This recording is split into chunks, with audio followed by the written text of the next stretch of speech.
আসসালামু আলাইকুম, welcome back to my channel. আজকের ভিডিওতে আমি দেখাবো এই আইসক্রিমের বক্স দিয়ে কিভাবে আমি একটা সুন্দর ডিআইওয়াই টিস্যু বক্স পেন্টিং করেছি, তবে সেটা হচ্ছে ইম্প্যাস্তো স্টাইলে। আশা করি পুরো ভিডিওটা মনোযোগ সহকারে দেখবেন।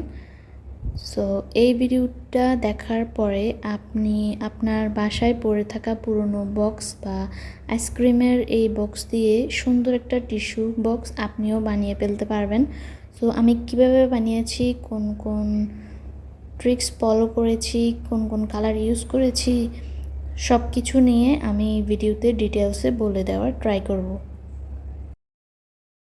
প্রথমে ভিডিও শুরুতে দেখেছেন আমি একটা আইসক্রিমের বক্স নিয়ে সেটা ভালোভাবে পরিষ্কার করে ধুয়ে নিয়েছি। এরপর আমি পুরো বক্সের ঢাকনা সহ পুরো বক্সটাতে আমি জেসো অ্যাপ্লাই করে নিয়েছি।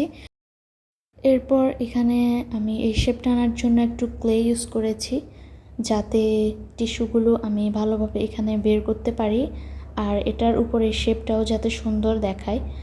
আর ফার্স্টে যে বলেছি জেসো অ্যাপ্লাই করার কথা, অবশ্যই জেসুটা দিতে হবে, কারণ জেসু দেওয়ার পর কালারটা খুব সুন্দরভাবে বসে।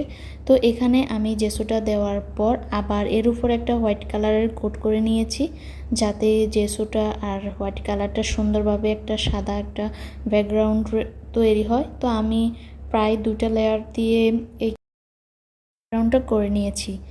এরপর এখানে যেই সাইডগুলা সেগুলোকে হাইলাইট করার জন্য আমি এখানে অ্যাক্রিলিক কালারের গোল্ডেন কালারটা ইউজ করেছি, যাতে এটা দেখতে আরও বেশি একটু এলিগেন্ট লাগে, দেখতে অনেকটা সুন্দর লাগে। আর অ্যাক্রিলিক কালারের এই গোল্ডেন কালারটা যে কোনো ক্রাফটে, যে কোনো পেন্টিংয়ে, যে কোনো কিছুতে লাগানোর পর এটা দেখতে এটার অনেক সুন্দর দেখায়, পুরো লুকটাই চেঞ্জ করে দেয়। তো আমি এই অ্যাক্রিলিকের এই কালারটা খুব ভালোভাবে পুরো বক্সের আশেপাশে লাগিয়ে নিয়েছি। এখানে কালারটা বসার পর আমি এটা শুকানোর পর এর উপর আমি আরও একটা লেয়ার দিয়েছি, যাতে সুন্দর করে এই কাজটা ফুটে ওঠে। এই যে এখানে ক্যামেরায় দেখা যাচ্ছে যে এটা এখন দেখতে অনেকটা সুন্দর দেখাচ্ছে। এরপর আমি একে একে ইম্পেস্তো কালারের জন্য অনেকগুলো কালার নিয়েছি, এখানে বিশেষ করে একটু ডার্ক, একটু কালারফুল কালারগুলো ইউজ করেছি।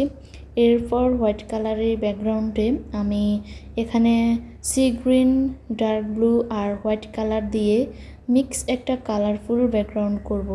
সো এটার জন্য আমি 3-4টা কালার একসাথে একটা ব্রাশে নিয়ে আলতো করে এখানে অ্যাপ্লাই করে নিচ্ছি। পেস্তোর আসলে অনেকগুলো টিউবও পাওয়া যায়, যেগুলাতে আপনি যে কোনো ইম্পেস্তো পেন্টিং করতে পারেন। সো আমি এখানে জাস্ট কালারগুলো ইউজ করেছি। এই বক্সটা করতে আমার অনেকগুলো কালার লেগেছে, তো আমি এখানে একটার পর একটা রঙের লেয়ার দিয়ে এই কাজটা করে নেব। এরপর ব্যাকগ্রাউন্ডটা করার পর আমি এখানে মিক্স কয়েকটা কালার দিয়ে কিছু ছোট ছোট ফুল এঁকে নিয়েছি। আর এই ফুলের স্ট্রাকচার আর এই ফুলের যে কালারটা, সেটা আমি এমনভাবে দেওয়ার ট্রাই করেছি যাতে একটা 3D ভাব আসে ফুলের পাপড়িগুলোতে, যাতে কয়েকটা কালারের মিক্স থাকে। তো এখানে আমি ফুলগুলো করার পর এর উপরে কিন্তু আমি আরও একবার রঙের লেয়ার দিয়েছি, যেটা আপনারা পুরো ভিডিওটা দেখলে ভালোভাবে বুঝতে পারবেন। তো ভালোভাবে ভিডিওটা মনোযোগ সহকারে অবশ্যই দেখবেন। অল্প কিছু জিনিস দিয়ে আপনিও কিন্তু বাসায় বসে এরকম সুন্দর একটা টিস্যু বক্স বানিয়ে ফেলতে পারবেন। সো তার জন্য আপনার যে বেসিক জিনিসগুলো লাগবে সেগুলো হচ্ছে একটা আইসক্রিম বক্স, এরপর কিছু কয়েকটা মিক্স কালার, মানে একটু ডার্ক, যেমন লাল, হলুদ, গোলাপি, নীল, সবুজ, এসব কালার থাকলে এই অ্যাক্রিলিক কালার লাগবে, আর ব্রাশ আর প্যালেট নাইফ। এই তো এগুলো দিয়ে আপনি সুন্দর মতো এরকম একটা সাধারণ বক্সকে অসাধারণভাবে ফুটিয়ে তুলতে পারবেন। এছাড়াও এরকম নানান আইডিয়া পেতে অবশ্যই আমার চ্যানেলটি সাবস্ক্রাইব করে নেবেন। আমার চ্যানেলে আমি সব রকমের আর্ট, পেইন্টিং, ক্রাফট, জিপসাম, মানে যত রকমের হাতের কাজ আছে কিছু রিলেটেড ভিডিও পেতে হলে অবশ্যই কালার শ্যাডো চ্যানেলের সাথেই থাকবেন। আর যদি এখনও সাবস্ক্রাইব করে না থাকেন তাহলে অবশ্যই আমার চ্যানেলটি সাবস্ক্রাইব করে দিবেন, আমাকে সাপোর্ট করবেন। সো নেক্সট আমি এরকম টিউটোরিয়াল দেওয়ার জন্য উৎসাহী হব। সো এই তো এখানে আমি ব্রাশ দিয়ে ফুলগুলোর কাজগুলো করার পর ছোট ছোট যে পাতার কাজ সেটাতে আমি প্যালেট নাইফ ইউজ করেছি। পাতার কাজগুলো শেষ হওয়ার পর আমি উপরের ঢাকনার কাজটা এখানে কমপ্লিট করে নিয়েছি। এরপর আমি অফ ক্যামেরায় এখানে একটা টেক্সচার পেস্ট দিয়ে একটা সূর্যমুখী ফ্লাওয়ার করেছি, যেটাতে আমি এখন কালার করতেছি। আরেকটা কথা বলা হয় নাই, সেমভাবে আমি ডাকনাতে যে ব্লু, সি গ্রিন আর হোয়াইট কালার একটা ব্যাকগ্রাউন্ড রেখেছি, সেমভাবে আমি টিস্যু বক্সের নিচের পার্টটাতেও সেম ব্যাকগ্রাউন্ডটা রেখেছি। এরপর আমি এখানে অফ ক্যামেরায় এই ফুলটা করেছি। এই তো এখন এখানে কালার করে নিচ্ছি। দেখুন পুরো বক্সটাকে আমি ফুল দিয়ে সুন্দর একটা টেক্সচার ভাব আনতেছি এখানে, যেটা দেখতে আসলে বোঝাই যাবে না যে এটা একটা আইসক্রিমের বক্স ছিল। আর এই কাজটাকে আমি গর্জিয়াস করার জন্য ইমপেস্তো টেকনিকটা ফলো করেছি, কারণ এই ইমপেস্তো স্টাইলটা হচ্ছে এমন একটি টেকনিক যেটা হচ্ছে মোটা কালার বা মোটা পেইন্ট ব্যবহার করে একটা কাজকে 3D লুক তৈরি করে, যেটা ব্রাশের বদলে প্যালেট নাইফ দিয়েও পেইন্ট করা যায়। সো এখানে আমি আমার কাজের সুবিধার্থে ব্রাশটাও ইউজ করেছি, প্যালেট নাইফটাও ইউজ করেছি। এই তো এখানে দেখতে পাচ্ছি আমি দুটা কালার নিয়েছি একসাথে, একটা ব্লু আর একটু ল্যাভেন্ডার কালার দিয়ে। এখানে আমি এই ফুলের উপরে আবার একটা লেয়ার দিয়েছি যাতে আরও সুন্দর করে ফুলটা ফুটে ওঠে। একটার পর একটা পেন্টিংয়ের কালার ইউজ করে আমি নতুন নতুন শেড বানাচ্ছি। এখানে এই ফুলটাতে আমি হালকা ল্যাভেন্ডার কালারের সাথে এখানে ডার্ক পার্পল কালার ইউজ করেছি, যাতে এটাকে আরও হাইলাইট করা যায়।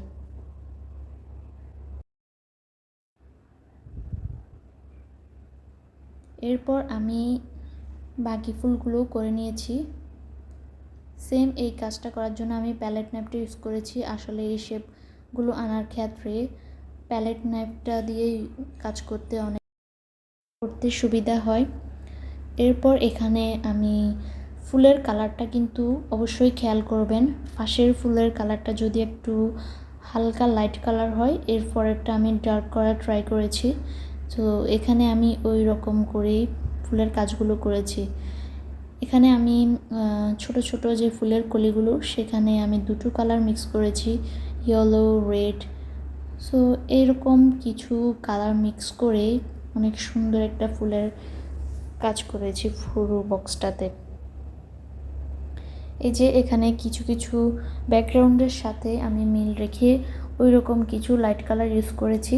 সো এই বক্সের চারপাশে আমি যে ব্যাকগ্রাউন্ডটা করেছি এটা আমি এখন আবার ভিডিওতে দেখিয়ে দিচ্ছি। প্যালেট নাইফ দিয়ে আমি এখানে সেমভাবে sea green, blue, white colour দিয়ে আমি এরকম একটা টেক্সচার ভাব এনেছি, যেটা দেখতে আসলে অনেক সুন্দর ছিল।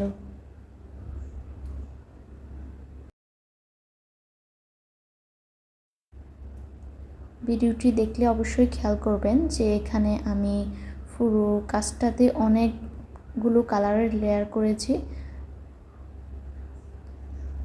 যাতে কাজটা অনেক সুন্দরভাবে ফুটে ওঠে। এই তো এখানে আমি আরেকটা ফুল আঁকছি যেটার দুটো কালার মিক্স রেখেছি, হোয়াইট কালার আর রেড কালার।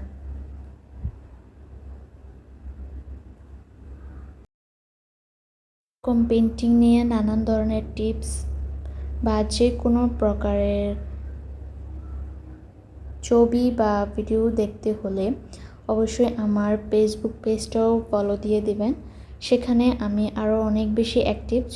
সো আমার ফেসবুক পেজে এইগুলা নিয়ে অনেক ডিটেলসে আরও টিউটোরিয়াল দেওয়া থাকে। এছাড়াও এরকম যে কোনো হাতের কাজের জিনিস বা যে কোনো পেন্টিং যদি আপনারা নিতে চান, আপনাদের ঘর সাজাতে যে কোনো জিনিস যদি আপনাদের প্রয়োজন হয়, তাহলে অবশ্যই আমার কালার শ্যাডো পেজে আমাকে নক করবেন। কাস্টমাইজ যে কোনো পেন্টিং বা যে কোনো হাতের কাজের অর্ডার নেওয়া হয়, সো ওখানে নক করলে আমি আরও ডিটেলসে আপনাকে বুঝিয়ে বলতে পারবো যে কোনো ডিজাইন বা যে কোনো ঘর সাজানোর জিনিসে রয়েছে ডিসকাউন্ট। সো ভালো লাগলে অবশ্যই আমার পেজটি ফলো দিয়েও আমার পাশে থাকবেন। আর যে কোনো অর্ডার ক্ষেত্রে আমাকে নক করলে আপনি এরকম সুন্দর সুন্দর হাতে বানানো জিনিস পেয়ে যাবেন। সো আমি ভিডিওর মধ্যে সব রকমের ডিটেলস বলে দিয়েছি। তো যাই হোক, এখানে তো দেখতে পাচ্ছেন আমি এক পাশের কাজটা শেষ করার পর অন্য সাইডেও আমি সুন্দর করে ফুলের কাজগুলো করে নিয়েছি। আর এই ফুলের কাজটা করতেও আমি এই প্যালেট নাইফটা ইউজ করেছি। তো এখানে আমি ডার্ক ব্লু আর সি গ্রিন ব্যাকগ্রাউন্ডে এই কালারের ফুলগুলো রেখেছি, যাতে ব্যাকগ্রাউন্ডের সাথে ফুলগুলো অনেকটা হাইলাইট হয়, যাতে দেখতে সুন্দর দেখায়।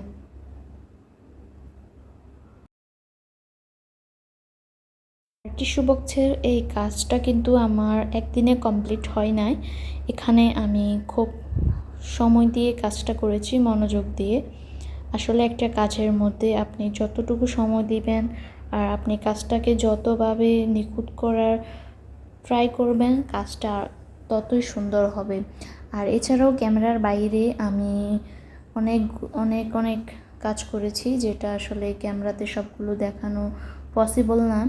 তো এখানে আমি যাতে একেবারে টেক্সচারটা সুন্দরভাবে ফুটিয়ে ওঠে, আর আশেপাশে অনেক সময় কাজগুলো করার সময় রং লেগে যায়, যেটা দেখতে আসলে খারাপ দেখায়। সো আমি সেটা আবার ক্লিন করে এরপর আবার এর উপর কাজ করা, আসলে এগুলো অনেক টাফ। এই যে এখানে একটু গ্রিন কালার দিয়ে জায়গাটা হয়ে গেছে, এরপর আমি এগুলাকে আবার কারেক্ট করতেছিলাম।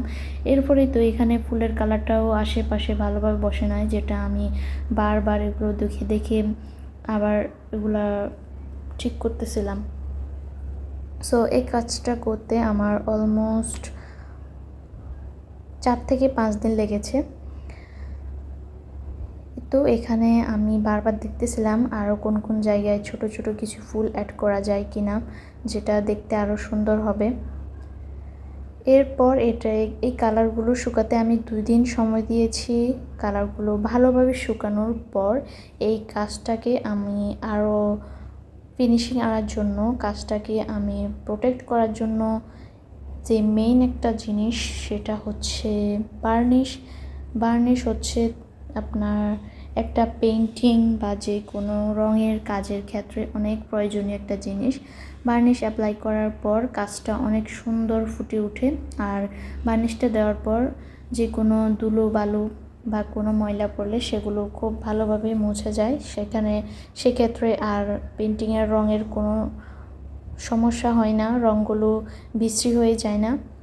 তো পুরো কাজটাকে প্রোটেক্ট করে, সো অনেক দিন পর্যন্ত সুন্দর থাকে। সো বার্নিশ করাটা খুবই প্রয়োজন। এই যে এখানে ভালোভাবে লক্ষ্য করলে দেখবেন বার্নিশটা দেওয়ার পর সুন্দর একটা গ্লসি ভাব এসেছে পুরো বক্সটাতে। এরপর আমি এটাকে ডেকোরেট করব টিস্যু দিয়ে। এই যে এখানে আমি অনেকগুলো টিস্যুকে কাট করে টিস্যু বক্সে যেরকম লেয়ারে টিস্যুগুলো রাখা হয় ওরকম করে আমি রেখেছি। এরপরেই তো দেখতে পাচ্ছেন একটা আইসক্রিমের বক্স থেকে কত সুন্দর একটা টিস্যু বক্স হয়ে গিয়েছে। তো ভিডিওটি কেমন লেগেছে আর আমার কাজটি কেমন লেগেছে অবশ্যই কিন্তু আমাকে কমেন্ট করে জানাবেন।